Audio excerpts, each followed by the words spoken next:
Okay, somebody left. ఎవరండి?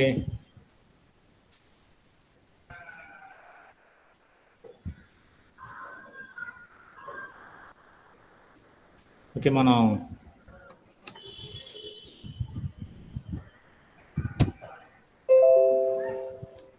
ఐక్యరాజ్య సమితి 1945 అక్టోబర్ 24వ తేదీన స్థాపించబడిందని మనం చెప్పుకున్నాం. 1945 అక్టోబర్ 24న స్థాపించబడిన ఐక్యరాజ్య సమితి నాటి నుండి నేటి వరకు అనేక విజయాలు సాధించింది. అట్లాగే కొన్ని వైఫల్యాలు కూడా చవిచూసింది. ఐక్యరాజ్య సమితి సాధించిన విజయాలు ఏంటి, వైఫల్యాలు ఏంటి అనేది మనం చూద్దాం. ఇది 70 సంవత్సరాలు కంప్లీట్ అయిన సందర్భంగా ఐక్యరాజ్య సమితి పూర్తయి ఐక్యరాజ్య సమితి స్థాపించబడి 70 సంవత్సరాలు కంప్లీట్ అయిన సందర్భంగా ఈ యొక్క ఇమేజెస్ని విడుదల చేయడం జరిగింది.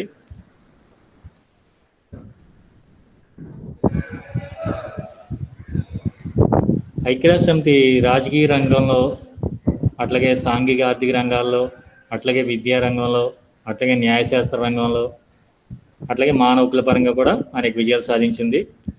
రాజకీయ రంగం అనగా యుద్ధాలను నివారించేందుకు ఐక్యరాజ్య సమితి సాధించిన విజయాలను మనం గమనిస్తే, డచ్ వారిచే ఇండోనేషియాకు స్వతంత్రం ఇప్పించింది. అదే డచ్ వారి నుంచి ఇండోనేషియాకి స్వతంత్రం ఇచ్చేటట్లు ఏర్పాటు చేసింది. అట్లాగే సైనిక చర్య జరిపి దక్షిణ కొరియాపై ఉత్తర కొరియా దురాక్రమణ కూడా అరికట్టడం జరిగిందన్నమాట. సైనిక చర్య జరిపి దక్షిణ కొరియాపై ఉత్తర కొరియా యొక్క దురాక్రమణ కూడా అరికట్టింది. అట్లాగే నేడు అమెరికా ఉత్తర కొరియాల మధ్య యుద్ధం కూడా రాకుండా ఈ యొక్క ఐక్యరాజ్య సమితి నిర్వహించే పాత్రను మనం ముఖ్యంగా చెప్పుకోవచ్చు అన్నమాట. ఈ యొక్క ఐక్యరాజ్య సమితి అనేది లేకపోతే ఉత్తర కొరియా దక్షిణ కొరియా మధ్య యుద్ధం అనేది వచ్చేదన్నమాట. నేడు అమెరికా ఉత్తర కొరియాల మధ్య కూడా యుద్ధం రాకుండా కృషి చేస్తుంది ఐక్యరాజ్య సమితి. అట్లాగే సాంఘిక ఆర్థిక రంగాలందు ఐక్యరాజ్య సమితి సాధించిన విజయాలు మనం చూస్తే, ఆర్థికంగా వెనుకబడిన దేశాలకి అప్పులు ఇచ్చి వాని యొక్క ఆర్థిక పురోగతికి ఐక్యరాజ్య సమితి దోహదం చేస్తుంది. అట్లాగే శిశుమత సంక్షేమ సాధనాలకు, అంటే కలరా, మలేరియా మొదలైన అంటువ్యాధుల నివారణలోను, వరదలు, భూకంపాలు మొదలైన విపత్తుల సమయంలో కూడా ఐక్యరాజ్య సమితి ఎనలేని కృషి చేస్తుందన్నమాట. అదేంటండి, మనం ఐక్యరాజ్య సమితి యొక్క అనుబంధ సంస్థల గురించి చెప్పుకున్నాం. యునిసెఫ్ అని. యునిసెఫ్ అంటే United Nations International Children's Emergency Fund, అంతర్జాతీయ ఐక్యరాజ్య సమితి శిశు సంక్షేమ అత్యవసర నిధి అంటారన్నమాట.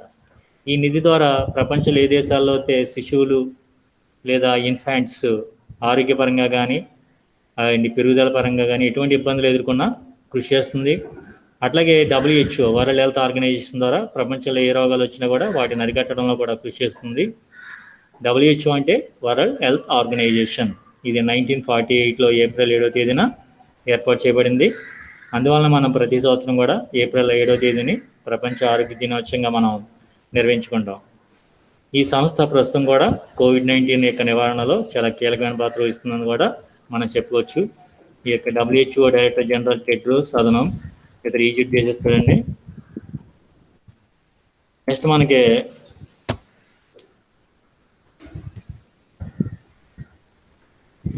విద్యారంగాన ఐక్యరాజ్య సమితి సాధించిన కృషి ఏంటి అనేది గమనిస్తే, మనం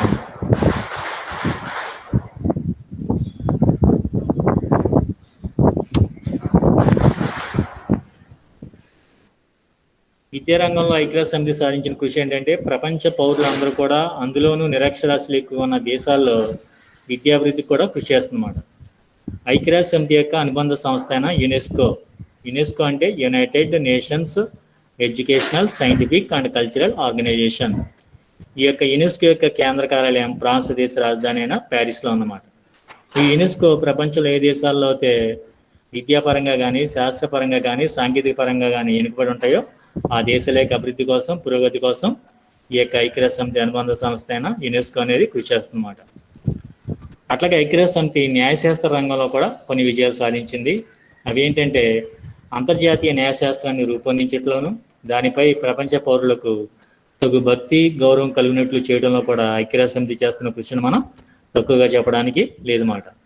మనం చెప్పుకున్న ఐక్యరాజ్య సమితి యొక్క మెయిన్ అంగాల్లో, ఆర్గన్స్లో అంతర్జాతీయ న్యాయస్థానం అనేది ఒకటిగా చెప్పుకున్నాం. ఈ యొక్క అంతర్జాతీయ న్యాయస్థానం యొక్క కేంద్ర కార్యాలయం నెదర్లాండ్స్లోని ది హేగ్ అనే నగరంలో ఉందని, దీనిలో 15 మంది న్యాయమూర్తులు ఉంటారని, వీరి యొక్క పదవీ కాలం 9 సంవత్సరాలని కూడా మనం చెప్పుకోవడం జరిగింది. అట్లాగే మానవ హక్కుల ప్రకటన. మన భారతదేశంలో ప్రతి పౌరుడికి కూడా ప్రాథమిక హక్కులు అనేవి ఇంతకుముందు వరకు 7 ఉండేవి. 1978లో 44వ రాజ్యాంగ సవరణ చట్టం ద్వారా ఆస్తి హక్కుని ప్రాథమిక హక్కుల నుంచి తొలగించి చట్టబద్ధమైన హక్కు చేశారు. ప్రస్తుతం మనకి భారత పౌరులకు లభించే ప్రాథమిక హక్కులు 6 అండి. ఈ యొక్క ఐక్యరాజ్య సమితి సాధించిన ఘన విజయంలో బాగా చెప్పుకోదగింది ఏంటంటే 1948వ సంవత్సరం డిసెంబర్ 10వ తేదీన ప్రకటించబడిన మానవ హక్కుల ప్రకటన అనేది ఒక గీటురాయిగా చెప్పొచ్చు మాట. 1948 డిసెంబర్ 10వ తేదీన ఐక్యరాజ్య సమితి ప్రకటించబడిన universal declaration of human rights మానవ హక్కుల ప్రకటన అనేది ఒక మైలురాయిగా చెప్పొచ్చు. అందువల్లనే ప్రతి సంవత్సరం కూడా మనం డిసెంబర్ 10వ తేదీని ఈ యొక్క మానవ హక్కుల దినోత్సవంగా జరుపుకుంటాం అన్నమాట. వరల్డ్ హ్యూమన్ రైట్స్ డే, ప్రపంచ మానవ హక్కుల దినోత్సవంగా జరుపుకుంటాం.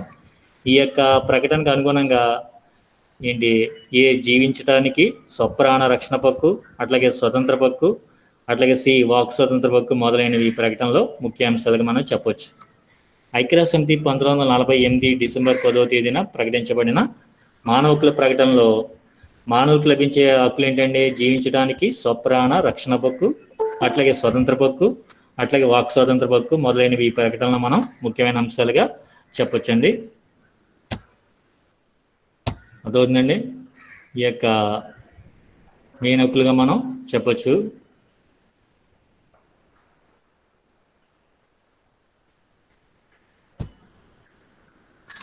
ఓకే, ఈ విధంగా ఐక్యరాజ్య సమితి అనేక రంగాలలో మనకి కృషి చేస్తున్నట్టు చెప్పొచ్చండి. నెక్స్ట్ మనకి ఐక్యరాజ్య సమితి పరంగా ఈ విధమైన విజయాలు సాధించింది, కానీ ఐక్యరాజ్య సమితి కొన్ని వైఫల్యాలు కూడా చవిచూసింది. ఐక్యరాజ్య సమితి చూసిన వైఫల్యాలు ఏంటనేది కూడా మనం గమనిద్దామండి. ఐక్యరాజ్య సమితి యొక్క 1945 డిసెంబర్ 24వ తేదీన స్థాపించబడిందని చెప్పుకున్నాం మనం. ఈనాటి వరకు అనేక విజయాలు కూడా సాధించిందని చెప్పుకున్నాం మనం. కొన్ని వైఫల్యాలు కూడా ఐక్యరాజ్య సమితి చూడడం జరిగింది. ఏంటో చూద్దామండి.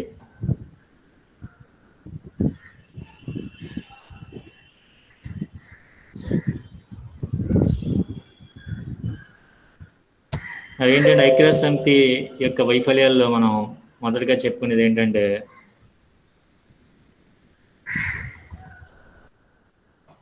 ఐక్యరాజ్య సమితి సోమాలియా, ఆఫ్రికాలో అతిపెద్ద దేశమే సోమాలియా అన్నమాట. సోమాలియా రాజధాని మొగదీషు. అట్లాగే ఆఫ్రికాలో ఉన్న దేశాలన్నీ కూడా చాలా మటుకి పేద దేశాలు అన్నమాట. సోమాలియా కానీ, బోస్నియా కానీ, లెబనాన్ కానీ, అక్కడ ఎక్కువ ఆకలి చావులు ఎక్కువ ఉంటాయి అన్నమాట. ఆకలి చావులు, అట్లాగే అక్కడ ఏంటంటే ఈ యొక్క ముఠాతత్వ తగాదాలు, అట్లాగే అక్కడ ఏంటంటే మనలేక అక్కడ లా అండ్ ఆర్డర్ అనేది కంట్రోల్ ఉండదన్నమాట. ఐక్యరాజ్య సమితి ఈ యొక్క బోస్నియా వ్యవహారంలో ఫెయిల్యూర్ అయింది. 1992 నుంచి 95 వరకు జరిగిన బోస్నియా వ్యవహారాన్ని పరిష్కరించడంలో ఫెయిల్యూర్ అయింది. అట్లాగే 1992లో సోమాలియా విషయంలో కూడా ఫెయిల్యూర్ అయింది అన్నమాట. సోమాలియా దేశం 1992 డిసెంబర్లో ఈ యొక్క 794 రిజర్వేషన్ ప్రకారం ఈ ఐక్యరాజ్య సమితి ఈ యొక్క సోమాలియాలో సమస్యని సరిగ్గా పరిష్కరించలేకపోయింది. అట్లాగే బోస్నియాలో కూడా ఈ యొక్క ఐక్యరాజ్య సమితి సమస్యని సరిగ్గా పరిష్కరించలేకపోయింది. What are the defects are what are the failures of the United Nations organisation? ఐక్యరాజ్య సమితిలో ఉన్న లోపాలు ఏంటి అనేది మనం గమనిస్తే, మొదటిది ఏంటంటే అమెరికా, రష్యా దేశాలు అనేవి ప్రత్యర్థి కూటములుగా ఏర్పడ్డాం. మనం ఇంతకుముందు చెప్పుకున్నాం, మొదటి ప్రపంచ యుద్ధం తర్వాత అంటే రెండవ ప్రపంచ యుద్ధం జరగడానికి ముందర అమెరికా అంటే బ్రిటన్, ఫ్రాన్స్ దేశాలు అనేవి ప్రపంచంలో అగ్రరాజ్యాలు ఉండేవి. కానీ రెండో ప్రపంచ యుద్ధం తర్వాత ఈ రెండు దేశాలు కూడా చాలా తీవ్రంగా అన్ని రకాలుగా అన్ని ఆస్పెక్ట్స్లో బాగా నష్టపోవడం వల్ల రెండో ప్రపంచ యుద్ధం కంప్లీట్ అయిన తర్వాత ప్రపంచంలో అమెరికా, రష్యా ఈ రెండు దేశాలు కూడా చాలా అగ్రగామి ప్రముఖమైన దేశాలుగా తయారవడం జరిగింది.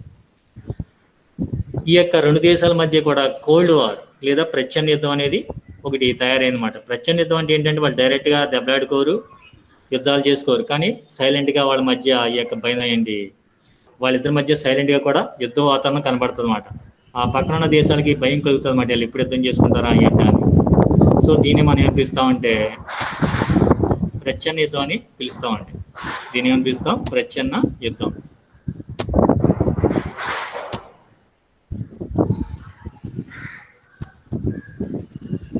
ఈ యొక్క అమెరికా, రష్యా దేశాలు అగ్రగామిక దేశాలుగా తయారవడం,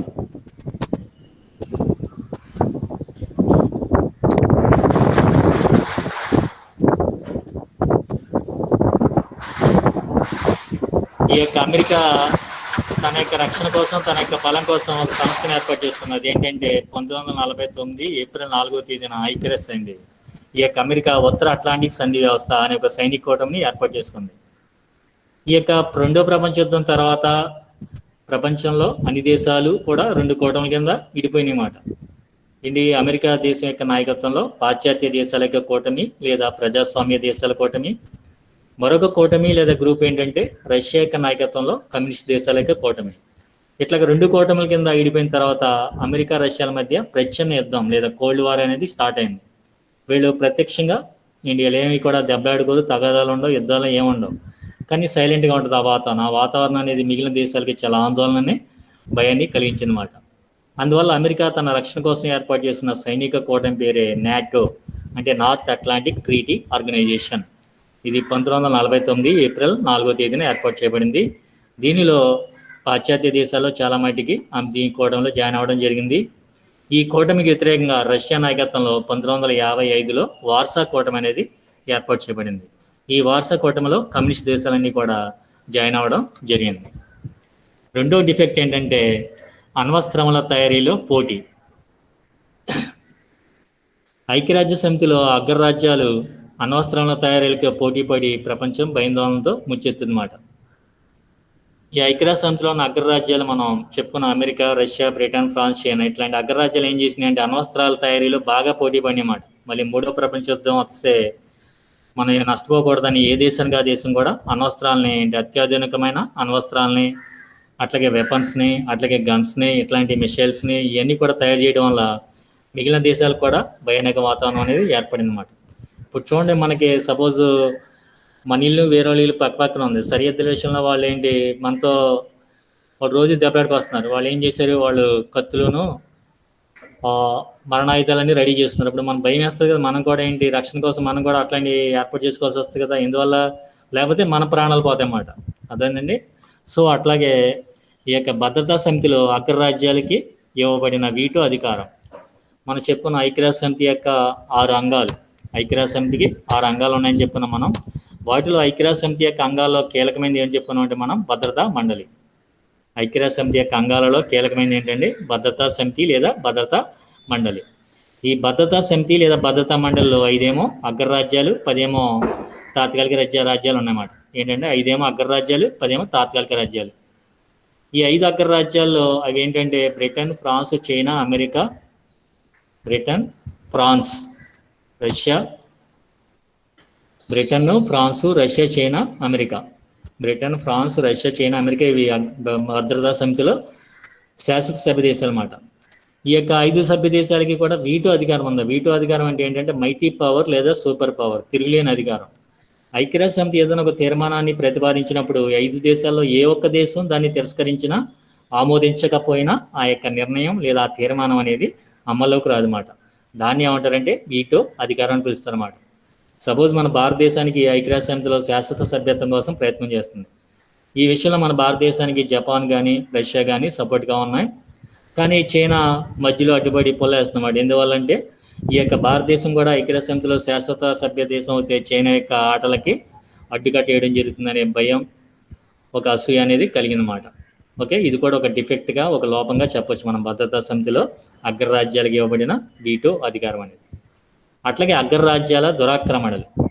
ఇప్పుడు ఈ America, Russia, Britain, France, China లాంటి ఐక్యరాజ్య సమితిలోని అగ్రరాజ్యాలు దురాక్రమణ చేసినప్పుడు ఐక్యరాజ్య సమితి వీటిని ఎదుర్కొనే శక్తిని లేక చూస్తూ నిస్సహాయ స్థితిలో ఉండిపోవాల్సి వచ్చిందన్నమాట. ఇందువల్ల ఐక్యరాజ్య సమితికి సొంతంగా సైనిక శక్తి లేదు, సొంతంగా ఒక బలం లేదన్నమాట. ఏంటి ఈ యొక్క సైనిక శక్తి కోసం కానీ, లేదా ఏదైనా కార్యనిర్వాహక పనుల కోసం కానీ అమెరికా మీద కానీ ఈ యొక్క అగ్రరాజ్యాల మీద డిపెండ్ అవ్వాలి. అంతేగాని సొంతంగా సైనిక శక్తి లేదా ఏమీ లేదు మాట. అందువల్ల ఈ యొక్క అగ్రరాజ్యాలు దురాక్రమణ చేసినప్పుడు, సపోజ్ రీసెంట్గా అమెరికా కొన్ని దేశాల మీద దురాక్రమణ చేసింది, ఏమీ చేయలేకపోయింది. ఎందువల్ల ఈ యొక్క అగ్రరాజ్యాల దురాక్రమణని ఐక్యరాజ్య సమితి చూస్తూ ఉండి అట్లాగే ఏమీ చేయలేని నిస్సహాయ పరిస్థితులు ఉండిపోవడం కూడా ఈ యొక్క ఐక్యరాజ్య సమితి యొక్క లోపంగా మనం చెప్పొచ్చు. అట్లాగే సమితికి సరియగు సైనిక బలం లేదు. ఐక్యరాజ్య సమితికి మనం అంతకుముందు చెప్పినట్లు ఐక్యరాజ్య సమితి రక్షణ బాధ్యతను నిర్వహించడానికి సమర్థవంతమైన సైన్యం లేకపోవడం అనేది తీరం లోపం అన్నమాట. ఐక్యరాజ్య సమితి తనకి ఏదైనా కావాలంటే ఈ అగ్రరాజ్యంలో డిపెండ్ అయ్యేది. ఏదైనా ఒక రాజ్యం మీద సైనిక చర్య తీసుకోవాలంటే ఈ అగ్రరాజ్యాలు పంపించే సైన్యాన్ని అక్కడ పంపించి అక్కడ కంట్రోల్ చేస్తారు తప్ప ఐక్యరాజ్య సమితికి ఆర్గనైజేషన్ పరంగా స్వతంత్రంగా సొంతంగా ఒక ఆర్మీ ఫోర్స్ కానీ ఈ యొక్క మిసైల్ ఫోర్స్ కానీ ఏమీ లేవన్నమాట. అగ్రరాజ్యాల మీద డిపెండ్ అవ్వడం కూడా ఈ యొక్క ఐక్యరాజ్య సమితి యొక్క మనం లోపంగా చెప్పొచ్చు. అంటే ఐక్యరాజ్య సమితికి సరియగు సైనిక బలం లేకపోవడం ఐక్యరాజ్య సమితి యొక్క ఒక లోపంగా మనం చెప్పొచ్చు. ఇట్లాగా అనేక లోపాలు ఉన్నాయి. వీటిని నివారించడానికి తీసుకోవాల్సిన తగు చర్యలు లేదా సూచనలు ఏంటి? ఐక్యరాజ్య సమితి యొక్క లోపాలను నివారించడానికి తగు సూచనలు మనం గమనిస్తే ఐక్యరాజ్య సమితి యొక్క సభ్యత్వాన్ని విస్తృతపరచాలి. ఐక్యరాజ్య సమితిలో మొదట ఏర్పడినప్పుడు అంటే 1945 అక్టోబర్ 24వ తేదీన ఐక్యరాజ్య సమితి ఏర్పడినప్పుడు 51 సభ్య దేశాలు ఉండేవి. ప్రస్తుతం ఐక్యరాజ్య సమితిలో 193 సభ్య దేశాలు ఉన్నాయి. ఇంకా ఈ యొక్క సభ్యత్వాన్ని విస్తృతపరచాలి. అట్లాగే భద్రతా సమితిలో శాశ్వత సభ్య దేశాలకు ఉన్న వీటో అధికారాన్ని కూడా రద్దు చేయాలన్నమాట. ఈ యొక్క వీటో అధికారం ఉండటం వల్ల ఏ నిర్ణయం కూడా ఏ తీర్మానం కూడా అమల్లోకి రావట్లేదు. అందువల్ల ఐక్యరాజ్య సమితి యొక్క యొక్క బలం లేదా శక్తి అనేది నశించడం కూడా జరుగుతుందన్నమాట. అట్లాగే ఐక్యరాజ్య సమితికి అగ్రరాజ్యాలకు మించిన సైనిక యంత్రాంగం ఉండాలి. ఐక్యరాజ్య సమితికి స్వతంత్రంగా సైనిక యంత్రాంగం ఉండాలి, కానీ అగ్రరాజ్యాల మీద డిపెండ్ అయ్యే పరిస్థితి రాకూడదు.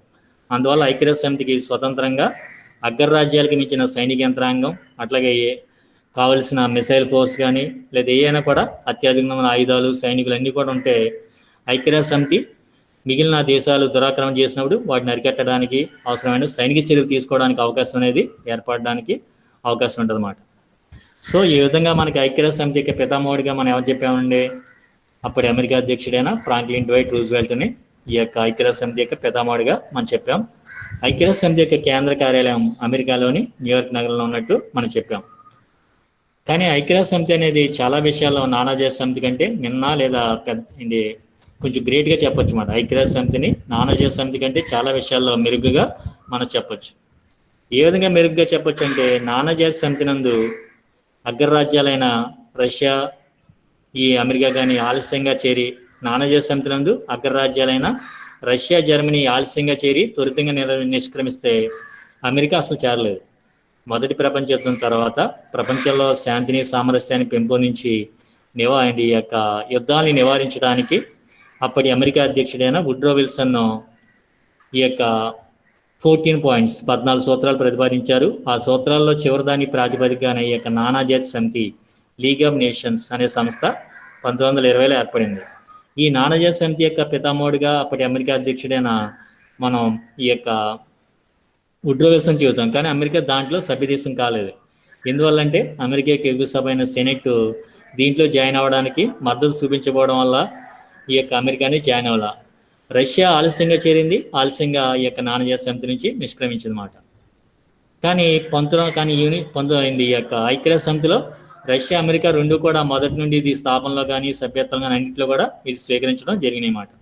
రష్యా అమెరికా అనేవి మొదటి నుంచి శాశ్వత సభ్య దేశాలుగా ఉన్నాయి. ఐక్యరాజ్య సమితి యొక్క కార్యకలాపాల్లో చురుగ్గా కూడా పాల్గొనడం జరుగుతుంది. అట్లాగే నానాజాతి సమితి అనేది ఐక్యరాజ్య సమితి మండలి వలె గాక ఐక్యరాజ్య సమితిలోని భద్రతా సమితి శాశ్వత సంస్థగా ప్రపంచ శాంతి పరిరక్షణకు కృషి చేస్తుందన్నమాట. మనం చెప్పుకున్న ఐక్యరాజ్య సమితిలో భద్రతా సమితి లేదా భద్రతా మండలి అనే ఒక అంగం ఉందని చెప్పుకున్నాం. ఐక్యరాజ్య సమితిలో కీలకమైన అంగం. మానవ శరీరంలో హార్ట్ అనేది ఎట్లాంటిదో అట్లాగే ఐక్యరాజ్య సమితిలో మానవ శరీరంలో హార్ట్ లేదా హృదయం లేదా గుండె అనేది ఎట్లాంటిదో ఐక్యరాజ్య సమితిలో భద్రతా సమితి లేదా భద్రతా మండలి అనేది అట్లాంటిది. ఈ యొక్క భద్రతా సమితి లేదా భద్రతా మండలి యొక్క నిర్ణయాలను అమలు చేయడానికి సచివాలయం లేదా సెక్రటేరియట్ అనేది ఉంటుందన్నమాట. మన ఆంధ్రప్రదేశ్లో ప్రభుత్వం అంతా కూడా వెలగపూడిలోని సచివాలయం నుంచి జరుగుతుంది అన్నమాట. ఓకేనండి. అట్లాగే ఐక్యరాజ్య సమితికి సంబంధించి సెక్రటరీ జనరల్ ఉంటారు. ప్రస్తుతం ఐక్యరాజ్య సమితి యొక్క సెక్రటరీ జనరల్ ఎవరని చెప్పుకున్నాం మనం? Antonio Guterres. ఈయన పోర్చుగల్ దేశం యొక్క మాజీ ప్రధాని. ప్రస్తుతం ఐక్యరాజ్య సమితి యొక్క సెక్రటరీ జనరల్ లేదా ప్రధాన కార్యదర్శి ఆంటోనియో గుటెరస్. ఈ ఆంటోనియో గుటెరస్ నాయకత్వంలోనే ఈ యొక్క ఐక్యరాజ్య సమితికి సంబంధించిన నిర్ణయాలన్నీ కూడా అమలు చేయడం జరుగుతుందన్నమాట. ఈయన దగ్గర ఇంటర్నేషనల్ సివిల్ సర్వీస్, అంతర్జాతీయ పౌర సేవా సిబ్బంది అని పిలువబడే అనేక మంది ఉద్యోగులు ఈ యొక్క సచివాలయంలో ఈయన ఆధ్వర్యంలో ఈయన కంట్రోల్లో ఈయన కింద పనిచేయడం జరుగుతుందన్నమాట. ఈ ఉద్యోగులందరూ కూడా ఈ యొక్క ఐక్యరాజ్య సమితి యొక్క నిర్ణయాలని అమలు చేయడంలో చాలా కీలకమైన పాత్ర వహిస్తారని కూడా మనం చెప్పొచ్చు అన్నమాట. ఈ విధంగా ఐక్యరాజ్య సమితి 1945 అక్టోబర్ 24వ తేదీన స్థాపించబడి అనేక విజయాలు సాధించింది, కొన్ని వైఫల్యాలు కూడా చవిచూసింది. ప్రతి మనిషి అన్నాక లోపాలు ఉంటాయి, అట్లాగే ప్రతి సంస్థలో కూడా కొన్ని లోపాలు ఉంటాయి. ఆ లోపాలను మనం సరిదిద్దుకొని ముందుకు వెళ్ళేటట్లు మనం చూడాలి. అట్లాగే మనం పాజిటివ్గానే దేనైనా చూడాలన్నమాట. అట్లాగే ఐక్యరాజ్య సమితిని కూడా మనం ఆస్పెక్ట్లో చూస్తే 1945 అక్టోబర్ 24వ తేదీన ఐక్యరాజ్య సమితి ఏర్పడిన తర్వాత మళ్ళీ ప్రపంచ యుద్ధం అనేది జరగల. కొన్ని సందర్భాల్లో ఉత్తర కొరియాకి దక్షిణ కొరియాకి యుద్ధ వాతావరణం వచ్చినప్పుడు ఐక్యరాజ్య సమితి కంట్రోల్ చేసింది. అట్లాగే ఉత్తర కొరియా ఓకే మిగిలిన కొన్ని రాజ్యాల మధ్య కూడా యుద్ధం వచ్చినప్పుడు ఈ మధ్యకాలంలో మనకి పాలస్తీనాకి ఇజ్రాయెల్కి యుద్ధం వస్తుంది అనుకున్నాం మనం, కానీ ఈజిప్ట్ యొక్క మధ్యవర్తిత్వంతో ఆ యొక్క యుద్ధం అనేది ఆపడం జరిగిందన్నమాట. ఓకే, గాజా సరిహద్దు మీద పాలస్తీనా దేశం ఇజ్రాయెల్లోని గాజా సరిహద్దు మీద ఈ యొక్క అనుభవండి దాడి చేయడం, చాలామంది చనిపోవడం, ప్రాణ నష్టం, ఆస్తి నష్టం జరిగింది. ఇట్లాంటి సందర్భంలో ఆ యుద్ధ వాతావరణం మరో ప్రపంచ యుద్ధానికి దారి తీస్తాదేమో అని ఉన్న పరిస్థితుల్లో ఈజిప్ట్ మధ్యవర్తిత్వం వహించి ఈ యొక్క యుద్ధాన్ని కూడా నివారించింది. అట్లాగే ఐక్యరాజ్య సమితి కూడా ఈనాటి వరకు మళ్ళీ ప్రపంచ యుద్ధం రాకోకుండా ఐక్యరాజ్య సమితి వహిస్తున్న పాత్రను మనం తక్కువ అంచనా వేయడానికి వీలు లేదండి. సో ఐక్యరాజ్య సమితి అనేది 1945 అక్టోబర్ 24వ తేదీన ఏర్పాటు చేయబడింది. అందువల్లనే మనం ప్రతి సంవత్సరం కూడా అక్టోబర్ 24వ తేదీని UNO day, United Nations organisation ఐక్యరాజ్య సమితి దినోత్సవంగా మనం ప్రతి సంవత్సరం కూడా అక్టోబర్ 24వ తేదీని నిర్వహించుకుంటాం. అదేంటంటే ఐక్యరాజ్య సమితికి సంబంధించి 6 ఆర్గన్స్, అంటే 6 అంగాలే కాకుండా అనేక అనుబంధ సంస్థలు కూడా ఉన్నాయని మనం చెప్పుకున్నాం. FAO అని ప్రపంచ ఆహార వ్యవసాయ సంస్థ, ఫుడ్ అండ్ అగ్రికల్చరల్ ఆర్గనైజేషన్ ప్రపంచ ఆహార వ్యవసాయ సంస్థ, ఇది ఇటలీలోని రోమ్లో ఉంది కేంద్ర కార్యాలయం. అట్లాగే ప్రపంచ ఆరోగ్య సంస్థ, దీని యొక్క కేంద్ర కార్యాలయం స్విట్జర్లాండ్లోని జెనీవాలో ఉంది. ఇది ఆరోగ్యకరమైన ఇబ్బందులు వచ్చినప్పుడు ఇది కృషి చేస్తుంది. ప్రస్తుతం COVID-19 యొక్క నివారణలో ఈ యొక్క WHO చేస్తున్న కృషిని మనం చెప్పుకోవచ్చు.